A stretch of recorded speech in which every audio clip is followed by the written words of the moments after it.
Oremos. Nuestro amante Padre Celestial, una vez más nos acercamos a tu trono con gratitud en nuestros corazones porque nos has dado tu palabra, que es una brújula segura en un mundo que está bien confundido. Pedimos, Señor, al estudiar en cuanto a la Torre de Babel y el nuevo orden mundial, que tu Espíritu Santo nos acompañe en nuestro estudio. Pedimos que nos des entendimiento para comprender las grandes profecías de la Biblia. Te lo pedimos en el precioso nombre de tu Hijo, Cristo Jesús. Amén. Una vez más, bienvenidos y bienvenidas a esta presentación especial de la serie Descubriendo los Misterios de Génesis. También quiero extender un saludo muy cordial y una bienvenida muy especial a todos los que están viendo esta programación a través de la pantalla de televisión vía satélite. Estamos muy contentos que hayan sintonizado para estar con nosotros. Vamos a comenzar nuestro estudio en este día en el libro de Génesis, el capítulo 9 y el versículo 1. Génesis, el capítulo 9 y el versículo 1. Esto es inmediatamente después del diluvio. Y quiero que noten lo que Dios le dijo a Noé y a su familia después del diluvio. Dice aquí, bendijo Dios a Noé y a sus hijos, y les dijo, fructificad y multiplicaos y llenad la tierra. Es decir, Dios le estaba diciendo a Noé y a sus hijos que llenaran la tierra, que se regaran por la tierra, que proliferaran a través de todo el planeta. Pero la Biblia nos dice que los seres humanos, después de Noé, tenían una idea muy diferente. Vamos a Génesis, el capítulo 11 y el versículo 1 y 2. Capítulo 11 y el versículo 1 y 2. Y debo decirles que la experiencia de Génesis 11, que es la historia de la Torre de Babel, se está realizando aproximadamente 100 años después del diluvio. Es decir, solamente han pasado 100 años desde que Noé y su familia salieron del arca. Dice, tenía entonces toda la tierra una sola lengua y unas mismas palabras.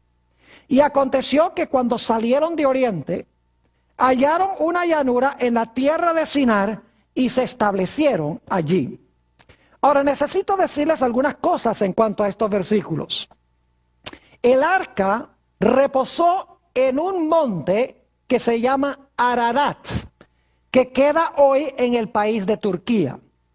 Es un área muy montañosa, un ambiente muy inhóspito para la gente vivir.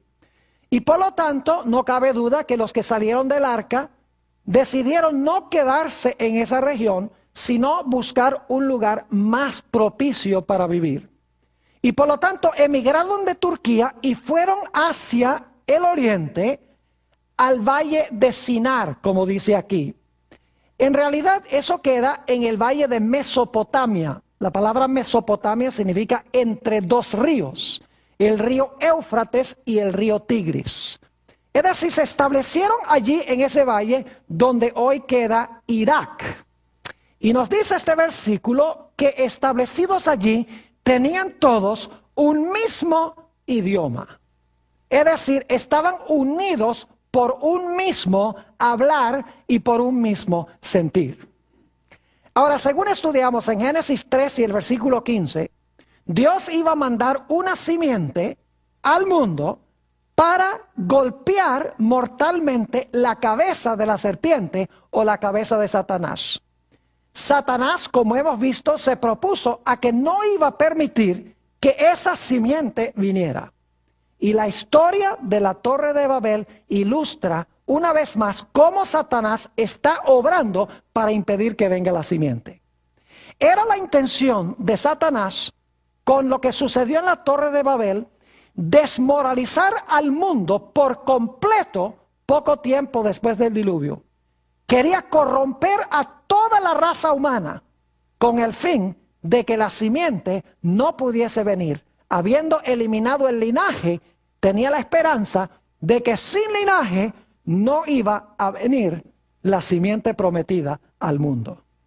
Es decir, la experiencia de la Torre de Babel tenía el propósito de consolidar a los seres humanos en rebelión contra Dios, que desapareciera el linaje santo y de esa manera no pudiera venir el Mesías al mundo. Ahora es importante para nosotros reconocer quién construyó la Torre de Babel. Fue un individuo llamado Nimrod. Ahora, más de 70 veces en el libro de Génesis, el nombre denota algo muy importante. Ustedes miren los 50 capítulos de Génesis y van a encontrar que constantemente los nombres tienen importancia, no son solamente distintivos. Es decir, el significado del nombre es importante. Así que el nombre Nimrod debe ser muy importante, su significado. El nombre Nimrod en hebreo significa rebelión. Es decir, el constructor de la Torre de Babel y de la ciudad, junto con la torre, fue Nimrod, cuyo nombre significa rebelión. Su propio nombre indica la intención que él tenía al construir esa torre. Dicho sea de paso, Nimrod viene claro, un hijo de Noé, pero en realidad era era un nieto de Noé, pero era de Cam, hijo de Noé. Y las peores naciones aparecieron fue de Cam.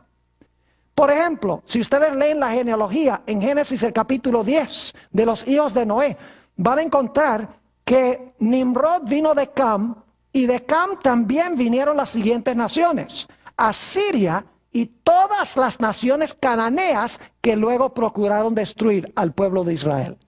Es decir, Cam, de los 3 hijos de Noé, Sem continúa el linaje santo. Jafet, hay varias naciones que son medio malas de Jafet, pero las peores naciones, las más inicuas, vienen de Cam. Y Nimrod era descendiente de Cam. Ahora vamos a Génesis el capítulo 11 y los versículos 3 y 4. Génesis el capítulo 11 y los versículos 3 y 4. Ya hemos estudiado los versículos 1 y 2, ahora vamos a ver qué dicen estos versículos. Dice, y se dijeron unos a otros, vamos, hagamos ladrillo y cozámoslo con fuego. Y les sirvió el ladrillo en lugar de piedra y el asfalto en lugar de mezcla. Y dijeron, vamos, edifiquémonos una ciudad y una torre, cuya cúspide llegue al cielo. Y hagámonos un nombre, por si fuéramos esparcidos sobre la faz de toda la tierra. Hay varios puntos importantes en estos versículos. En primer lugar, notamos que ellos no querían quedar esparcidos sobre la tierra. Estaban desobedeciendo a Dios. Dios dijo, mi plan no es que se consoliden en un lugar, sino que se esparzan y formen sociedades a través de toda la tierra. Pero ellos no querían estar esparcidos. También notamos 2 palabras claves. Dicen, edifiquémonos. Dicen, hagámonos. Uno puede darse cuenta en esas palabras de la empresa egoísta. No dice, hagamos, edifiquemos. Dice, hagámonos a nosotros. Edifiquémonos una ciudad y una torre que llegue hasta el cielo.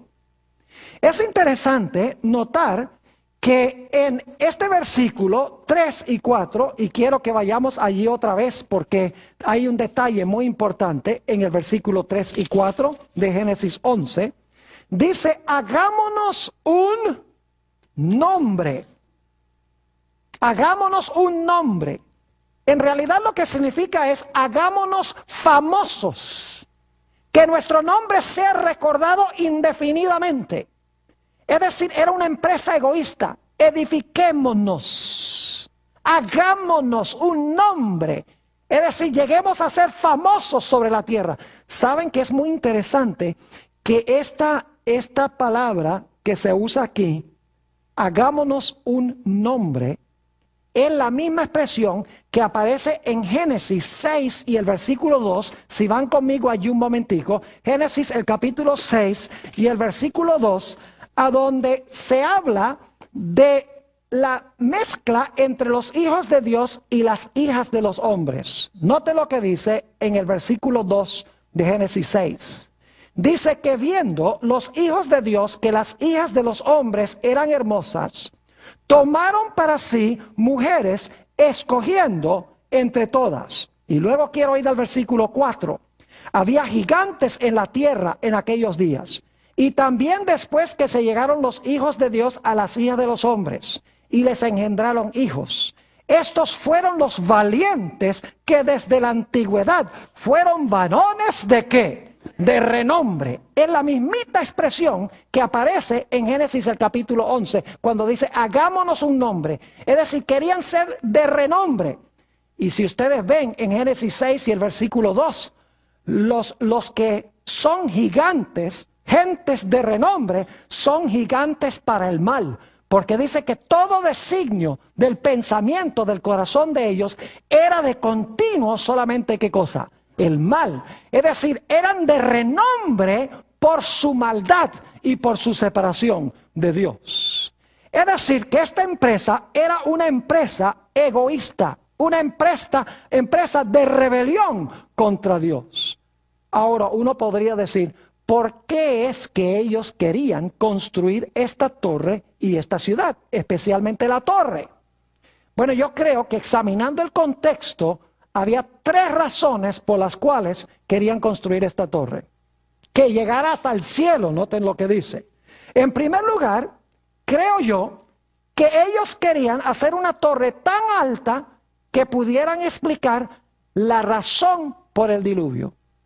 Porque había llovido y nunca antes del diluvio había llovido.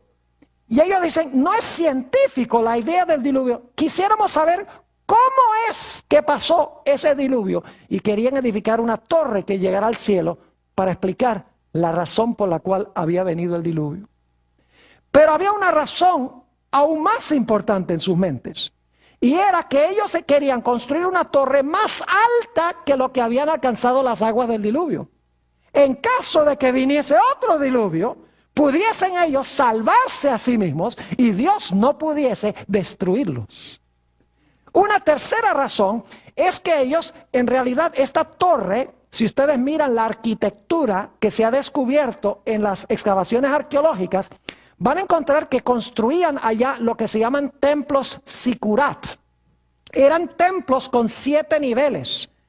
Y los sacerdotes de esta religión subían por los 7 niveles y cuando llegaban al ápice de la torre, se concebía que habían alcanzado la altura de Dios. Es decir, el propósito de la torre era edificar un templo en honor a los dioses. Y déjenme decirles que Nimrod, según la tradición antigua de Babilonia, Nimrod era el dios Sol. Y su esposa, la diosa Luna, se llamaba Semiramis. Es decir, que Nimrod estableció la religión falsa de Babilonia. Ahora, hay un libro magnífico del cual quiero leer la descripción de esta empresa, de estos constructores. Es un libro que a mí me encanta porque presenta la historia del Antiguo Testamento de la forma más clara que yo he visto en cualquier libro. Es el libro Patriarcas y Profetas. En la página 112 encontramos esta declaración. Dios había mandado a los hombres que se diseminaran por toda la tierra, que la poblaran y que se enseñoreasen de ella. Pero estos constructores de la Torre de Babel decidieron mantener su comunidad unida en un solo cuerpo y fundar una monarquía, fíjense, un gobierno centralizado, una monarquía que a su tiempo abarcara toda la tierra. Así, su ciudad se convertiría en la metrópoli de un imperio universal. Su gloria demandaría la admiración y el homenaje del mundo y haría célebres sus fundadores. La magnífica torre, que debía alcanzar hasta los cielos, estaba destinada a ser algo así como un monumento del poder y la sabiduría de sus constructores, para perpetuar su fama hasta las últimas generaciones. Imagínense, unir a todos en un solo cuerpo, para establecer una monarquía, un imperio universal, gobernado desde ese centro a donde se originó la religión de Babilonia, para que en todo el mundo se proliferara la rebelión contra Dios. Y de esta manera se corrompiera todo el mundo según la idea que tenía Satanás, para impedir que pudiera venir la simiente prometida. Ahora vamos a Génesis, el capítulo 11 y el versículo 5. Génesis 11 y el versículo 5. Y sigamos estudiando un poco esta empresa de estos constructores. Dice en el versículo 5: y descendió Jehová para ver la ciudad y la torre que edificaban los hijos de los hombres. ¿Qué hizo Dios? Descendió. Fíjense que Dios primero examina lo que están haciendo. No lo tiene que hacer porque Dios sabe todas las cosas. Pero Dios siempre hace un juicio, siempre examina las cosas antes de castigar, antes de ejecutar el juicio. Y por lo tanto Dios desciende para ver la torre que están edificando los hijos de los hombres. Ahora escuchen lo que les voy a decir.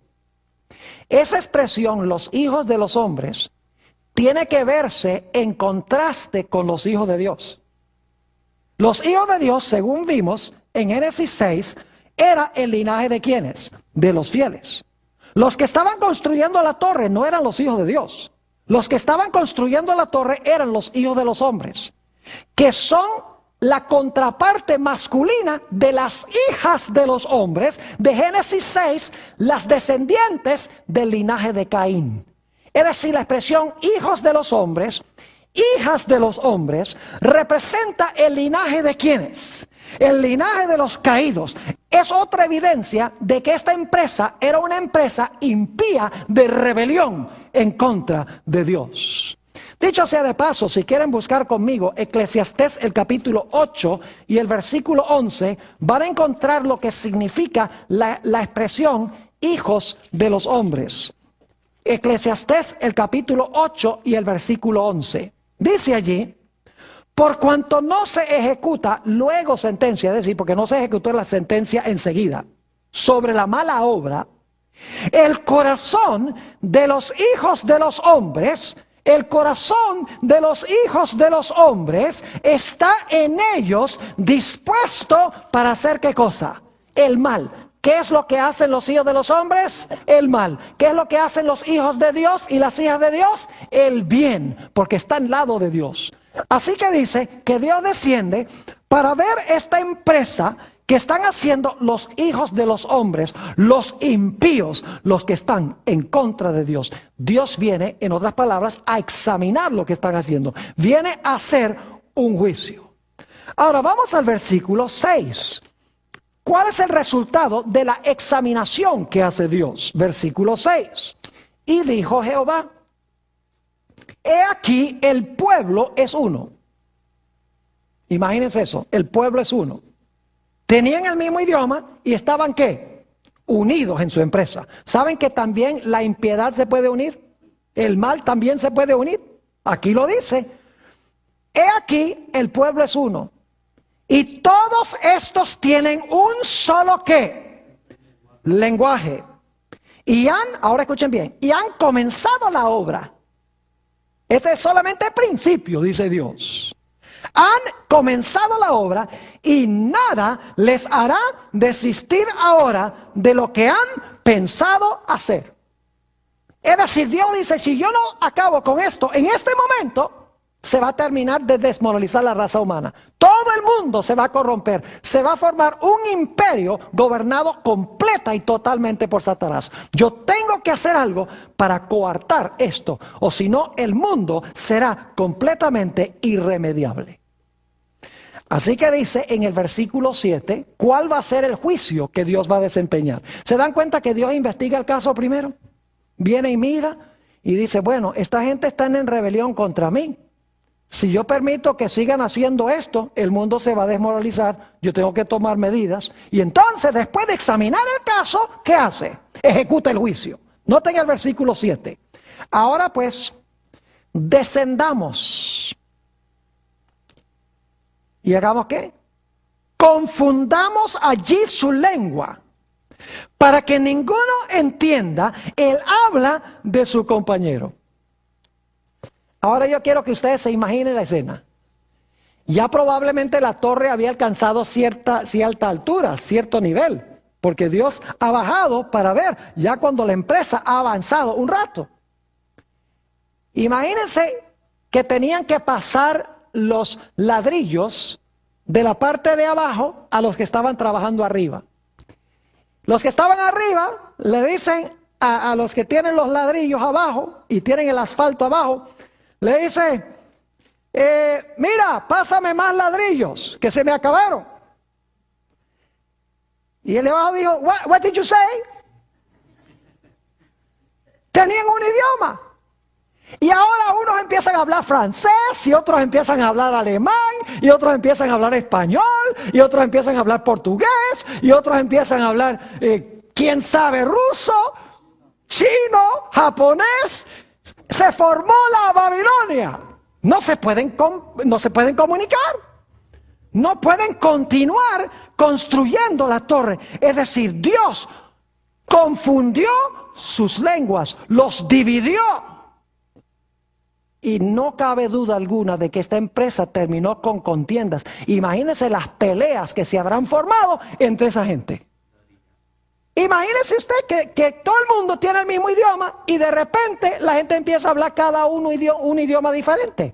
Confusión. La palabra Babilonia significa confusión.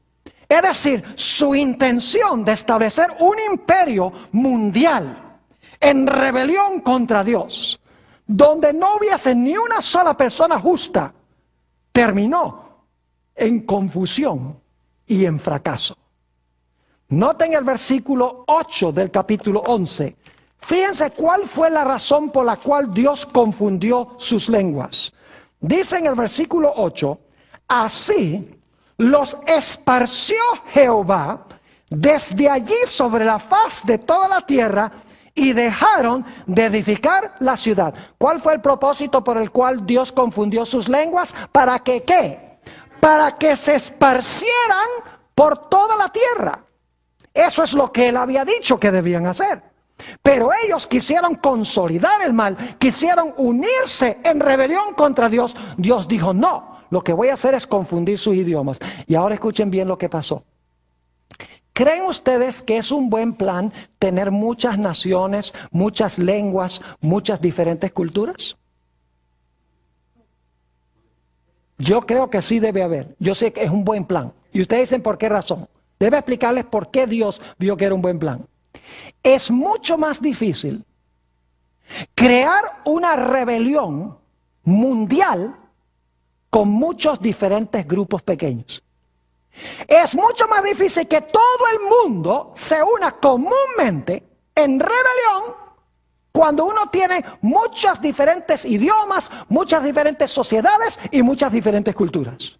Dios confundió las lenguas para que no se pudiera consolidar el mal en un lugar, para que todos no hablaran el mismo idioma y de esta manera se centralizara y se consolidara el mal, como querían hacer ellos cuando hablaban todos el mismo idioma. ¿Están entendiendo lo que estoy diciendo? Es decir, el plan de Dios fue un buen plan. Ahora necesitamos hacer una transición. Hemos estudiado en cuanto a los constructores de la torre. Una empresa egoísta.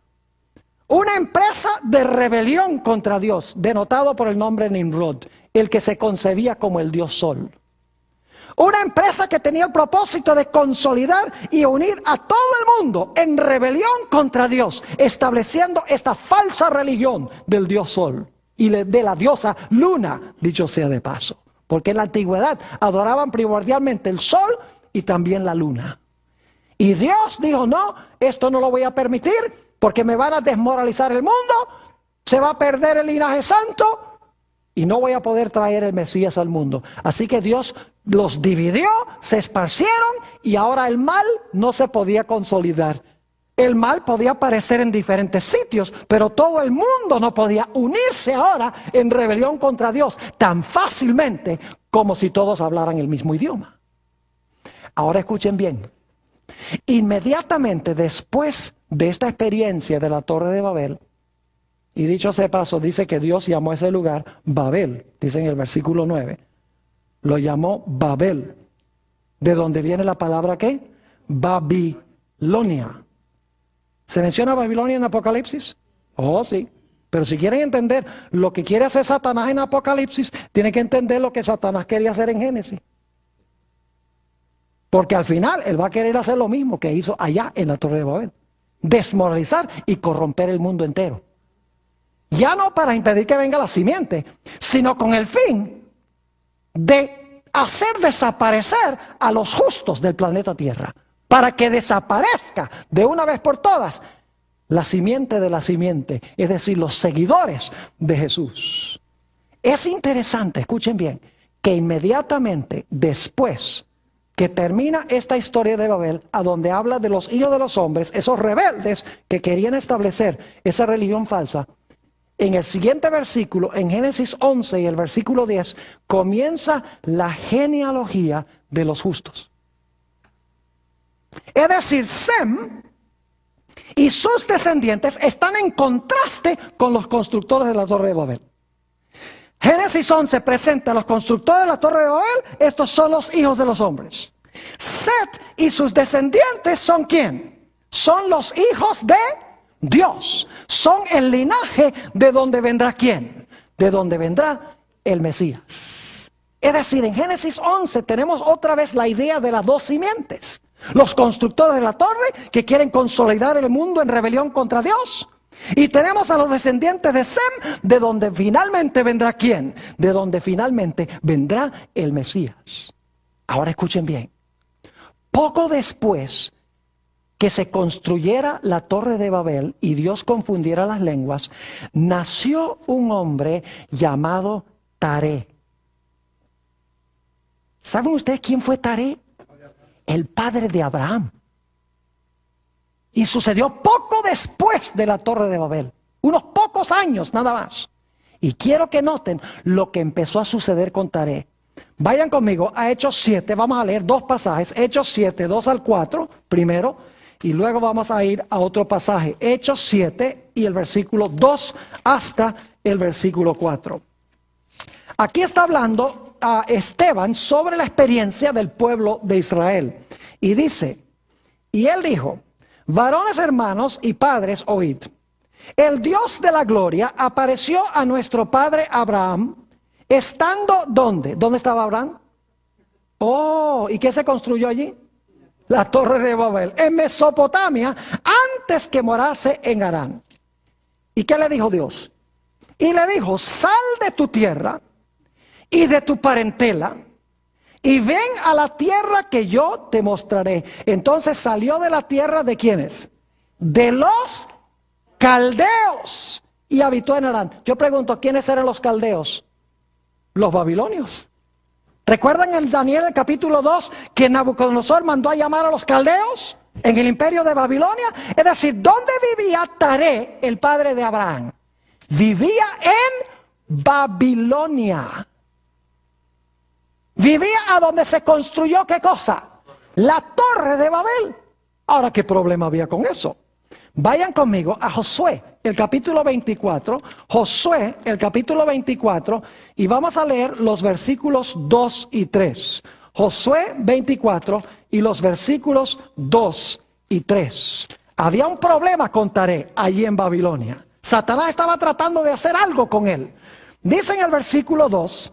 Y dijo Josué a todo el pueblo, así dice Jehová, Dios de Israel, vuestros padres habitaron antiguamente al otro lado del río. Esto es Taré, padre de Abraham y de Nacor. Y fíjense lo que dice, y servían ¿qué cosa? Dioses extraños. ¿A dónde se establecieron esos dioses extraños? En Babel, exactamente. Es decir, Taré se estaba corrompiendo con la idolatría de Babel. Y por lo tanto, ¿qué hace Dios? Versículo 3.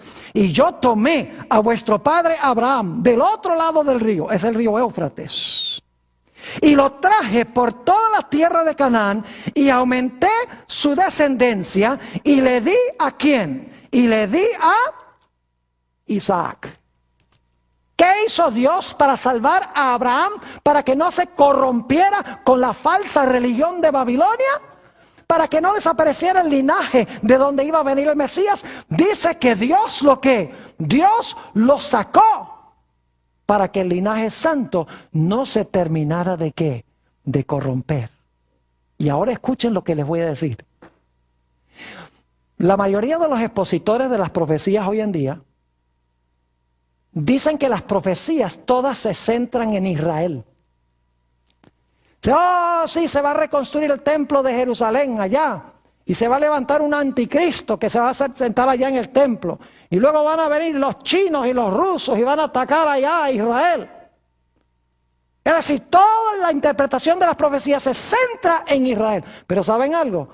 Las profecías no se centran en Israel. Las profecías se centran en Jesús. Y les voy a explicar cómo es eso. Dios escogió, ahora escuchen bien, Dios escogió a Abraham, un individuo, con el fin de que de Abraham viniese un ¿qué? ¿Un pueblo o una nación? Vayan otra vez. Dios escogió a Abraham, un individuo, para que de ese individuo creciera una gran ¿qué? Un gran linaje, una gran nación, para que de esa nación viniera un individuo. Y luego de ese individuo se iba a levantar una nación para proclamar el mensaje en cuanto a ese individuo. Es decir, Dios llama a un individuo para formar una nación. De esa nación va a nacer un individuo, pero luego el pueblo de ese individuo va a proclamar el mensaje en cuanto a lo que hizo ese individuo por la raza humana.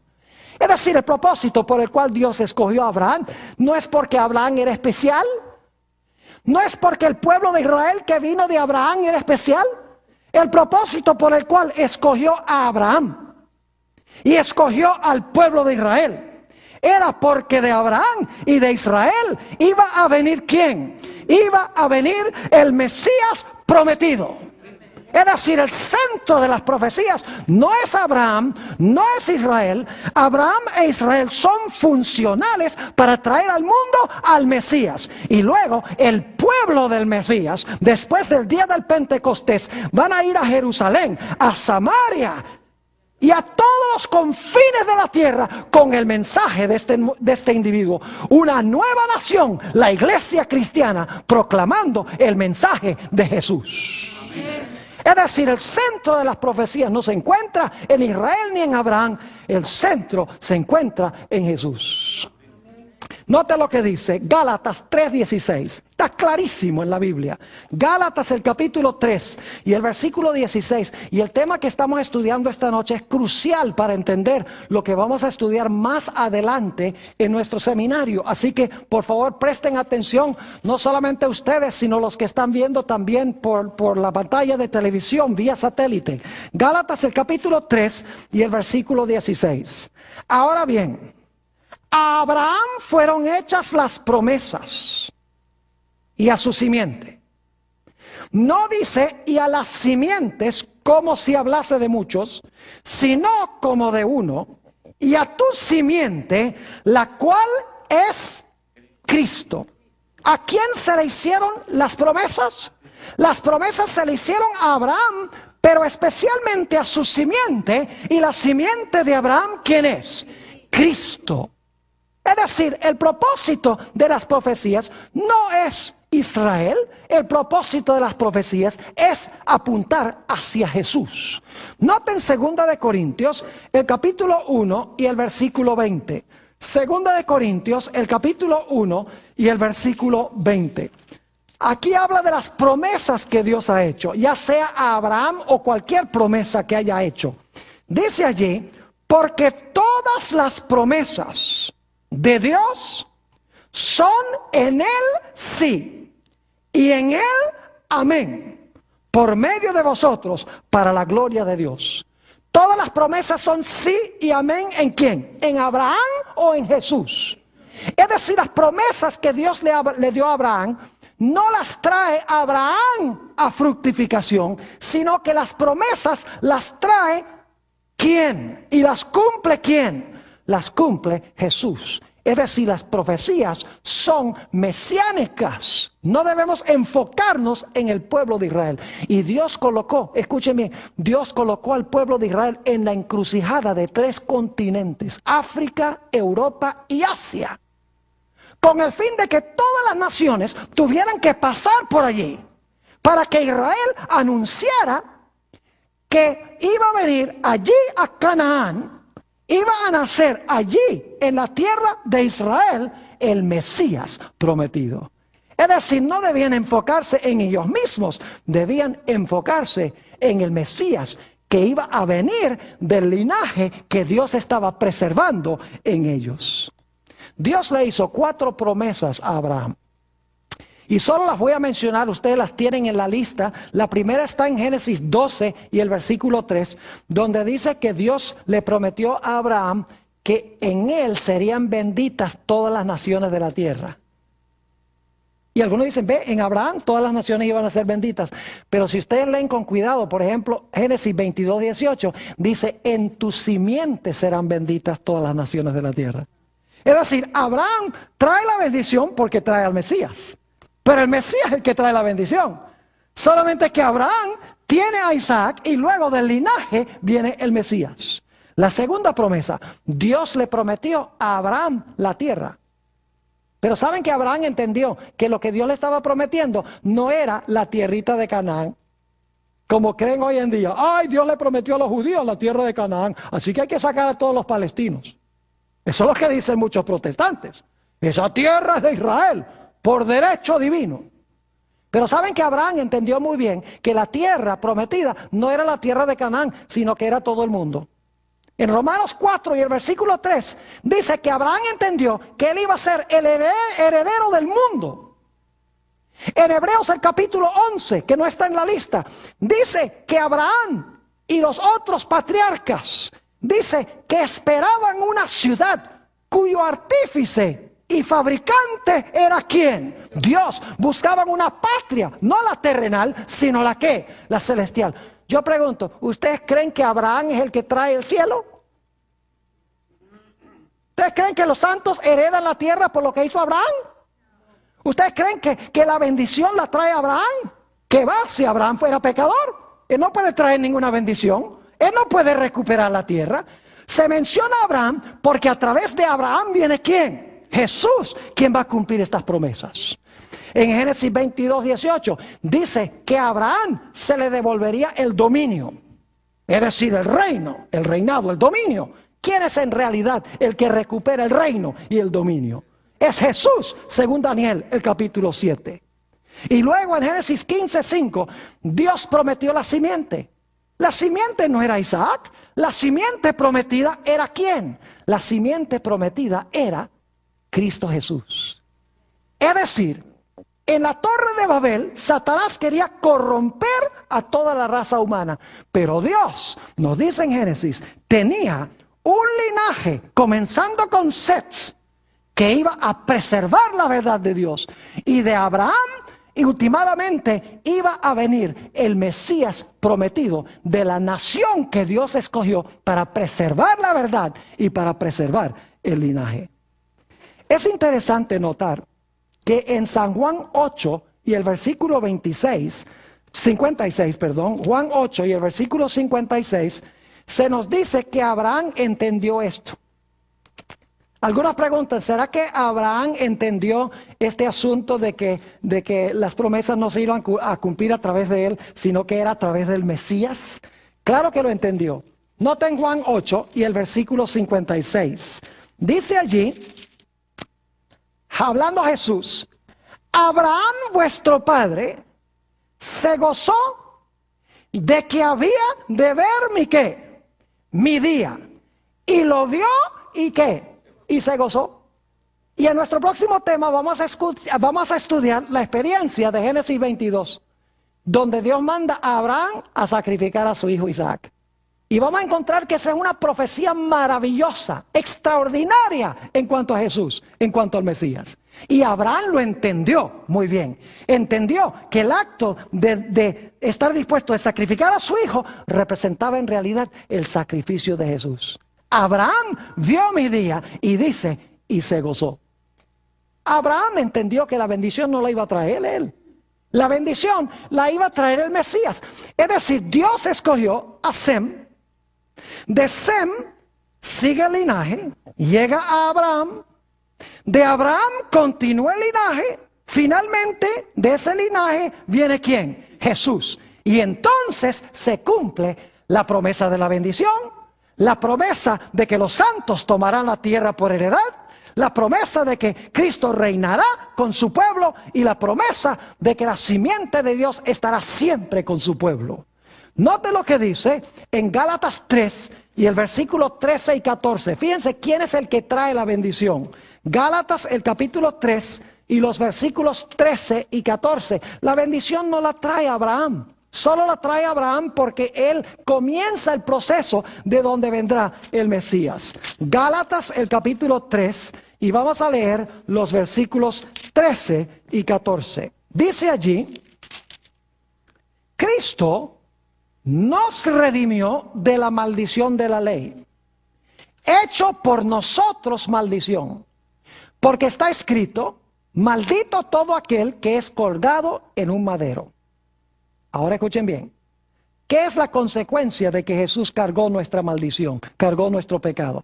Dice, para que en Cristo Jesús la bendición de Abraham alcanzase a los gentiles, a fin de que por la fe recibiésemos la promesa del Espíritu. Yo pregunto entonces, ¿cómo es que viene la bendición de Abraham? ¿Viene a través de quién? Viene a través, no de Abraham, sino que viene a través de Jesús. Y gracias a Dios finalmente vino el Mesías prometido. Después que Dios escogió a Sem, de Sem finalmente viene Abraham, y finalmente de Abraham, ese individuo, viene el pueblo judío, preservó la verdad, preservó el linaje, y ahora viene ese individuo, Cristo Jesús, el Mesías prometido, que iba a recuperar todo lo que se había perdido. Satanás, mis hermanos y hermanas, procuró impedir que la simiente viniera por todos los medios, pero Dios siempre preservó el linaje. Por eso es que tenemos las genealogías en la Biblia. Dios nos da la genealogía en Génesis 5 de los hijos de Dios desde Adán hasta Noé. En Génesis 11 nos da desde Sem hasta Abraham. Y en Mateo 1 nos da desde Abraham hasta Cristo. Dios está mostrando que siempre preservó el linaje, aunque Satanás procuró destruir el linaje. Es decir, el centro no es Israel, el centro es Cristo Jesús. Jesús murió en la cruz, cargó por los pecados de la raza humana, recuperó todo lo que Adán perdió. Pero había que avisarle al mundo lo que había sucedido. Había que anunciarlo al mundo. Y por lo tanto, 50 días después de la resurrección de Jesús, encontramos que llega el día del Pentecostés. Y ahora escuchen bien. En el día del Pentecostés, o inmediatamente antes, Jesús le dice a los discípulos, ustedes me van a ser testigos en Jerusalén, en Judea, en Samaria y hasta los últimos confines de la tierra. Pero había un problema muy serio. Y es que en la Torre de Babel se habían confundido todas las lenguas y los seguidores de Jesús no hablaban sino hebreo y arameo. ¿Ve cómo Dios se complicó la vida con lo que hizo en Babel? Se complicó la vida porque ahora tenía todos estos idiomas. El propósito era dividir el mundo para que no se consolidara el mal y la rebelión. Y ahora tiene un mundo lleno de idiomas y sus pocos seguidores que lo han recibido como Salvador no hablan sino el idioma de Israel o los idiomas de Israel. ¿Sabe lo que hace Dios? Dios dice, ahora yo voy a arreglar el problema de Babel. Y dice que en el día del Pentecostés Dios derrama el Espíritu Santo. ¿Saben cuántas naciones habían presentes en el día del Pentecostés? Vayan conmigo un momento allí. Vayan conmigo al libro de los Hechos, el capítulo 2, para que ustedes vean todas las naciones que había ahí. Todos con su diferente idioma, como fruto de Babel. Ahora Dios dice, el problema que creé allá, para que no se consolidara el mal, ahora lo voy a arreglar yo también. Noten Hechos, el capítulo 2, y vamos a empezar en el versículo 1. Cuando llegó el día del Pentecostés, estaban todos unánimes juntos. Y ahora los hijos de Dios están unánimes juntos. Y de repente vino del cielo un estruendo como de un viento recio que soplaba, el cual llenó toda la casa donde estaban sentados. Y se les aparecieron lenguas repartidas como de fuego, asentándose sobre cada uno de ellos. Y eran 120, dicho sea de paso. Y fueron todos llenos del Espíritu Santo.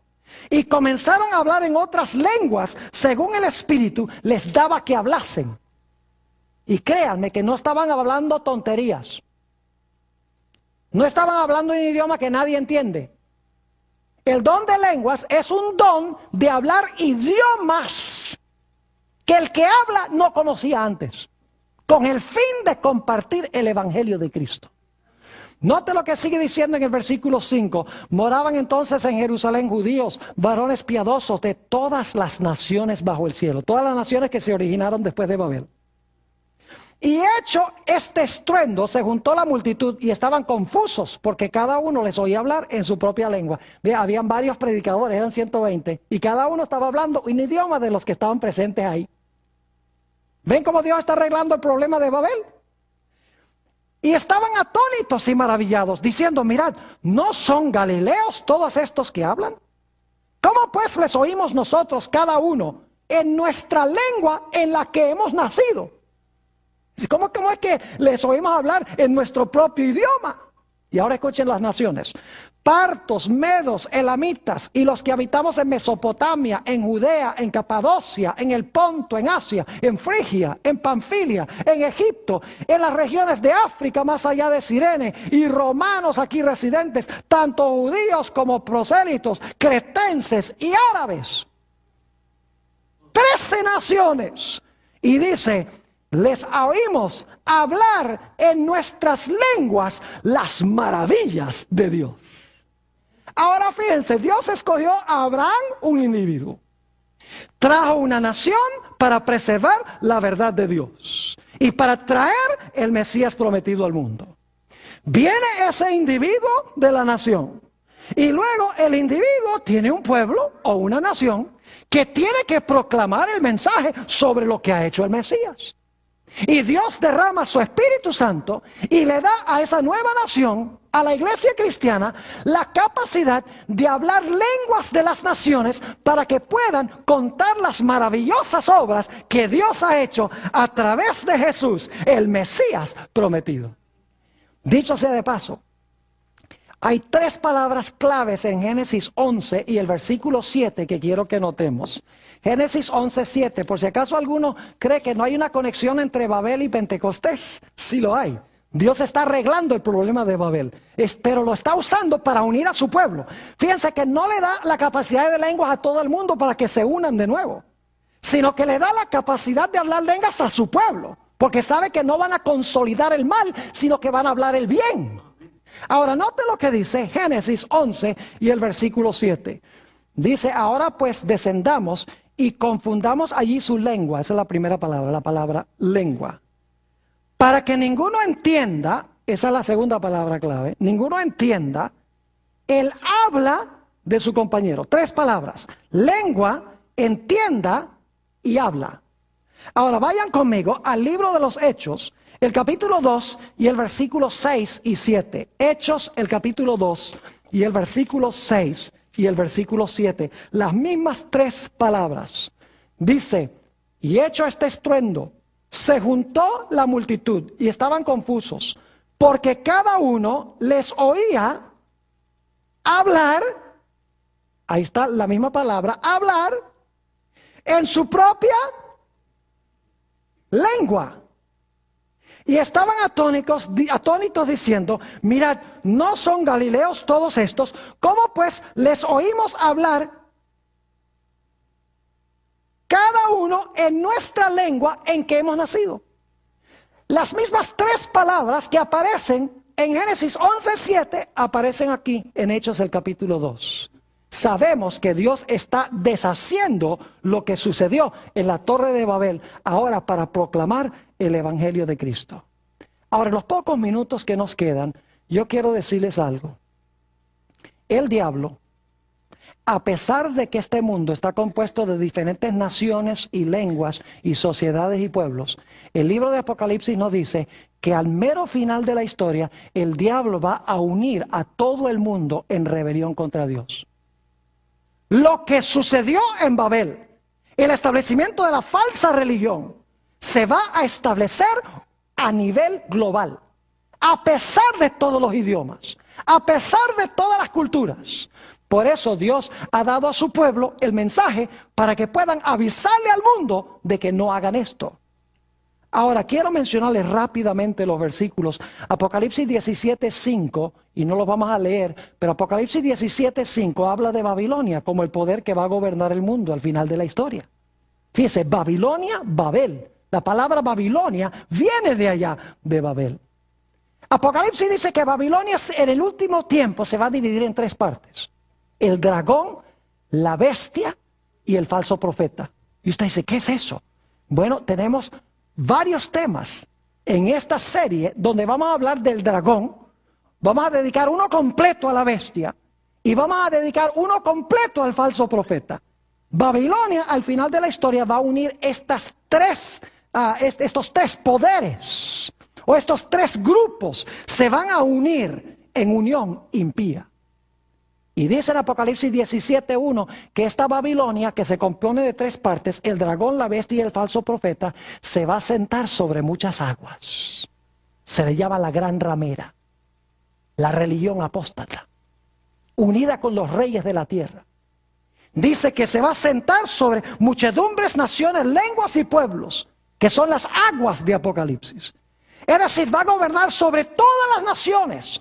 Esta nueva Babilonia con el fin de establecer un imperio en rebelión en contra de Dios.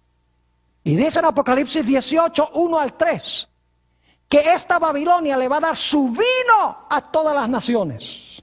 El vino del furor de su fornicación. Vamos a encontrar en nuestro estudio en el futuro que el vino representa la falsa religión que se originó allá en Babel, que al final de la historia se habrá proliferado a todo el mundo.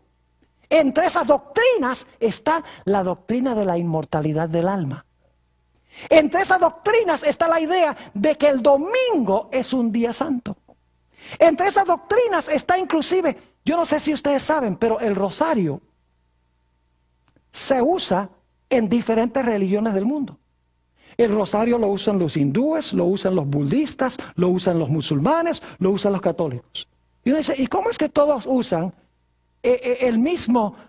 lo mismo, si son religiones distintas en diferentes regiones del mundo con diferentes idiomas? Porque escuchen, toda la falsa religión se originó en Babel. Todas las naciones se proliferaron de allí. Lo cual significa que muchas de las costumbres originales, como la adoración al sol, la inmortalidad del alma, el uso del rosario, el uso de agua bendita, entre otras cosas, la idea de un infierno que arde para siempre, todas esas doctrinas empezaron en Babel y se proliferaron al mundo. Y la Babilonia final le va a dar a todas las naciones el vino del furor de su fornicación. Y dice en Apocalipsis, y esto lo vamos a estudiar en más detalle, hoy solamente lo estamos introduciendo, dice que los reyes de la tierra, las religiones de la tierra, los comerciantes de la tierra, todas las gentes de la tierra se van a unir en un gran sistema global en rebelión contra Dios. Y dice en Apocalipsis que este sistema va a estar llena de la sangre de los santos y los mártires de Jesús.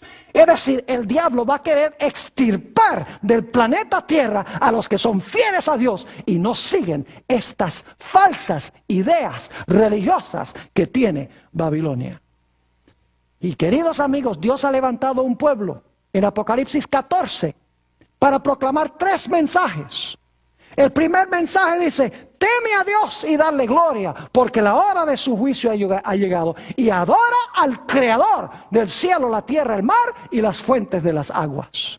Y hay un segundo mensaje que dice, si estás en Babilonia, sal de ahí, porque va a venir la destrucción. Si tú estás en alguna de esas 3 divisiones de Babilonia, sal, escapa por tu vida, porque sobre este sistema van a caer las plagas. Y saben que va a pasar con la Babilonia final lo mismo que sucedió con la Babilonia original. Dice en Apocalipsis 17 y los versículos 12, 13 y 17 que el Señor Jesucristo vendrá y dice que derrotará a los reyes, derrotará a la ramera, derrotará a este gran sistema mundial. Dice en Apocalipsis 17, 14, porque Él es el Rey de Reyes y el Señor de Señores. Es decir, hoy en día, mis queridos amigos y hermanos, podemos ver patentemente este sistema de Babilonia que se está formando delante de nuestros ojos. Y le digo que tenemos grandes cosas que estudiar aún en este seminario. Hoy solamente hemos introducido la idea del nuevo orden mundial y hemos visto que hay 2 grupos. El primer grupo son los rebeldes que quieren consolidar el mal a nivel global. Y el otro es el grupo del Mesías, los que vienen del Mesías prometido, los que reciben el don de lenguas para proclamar el Evangelio al mundo para que Cristo pueda venir.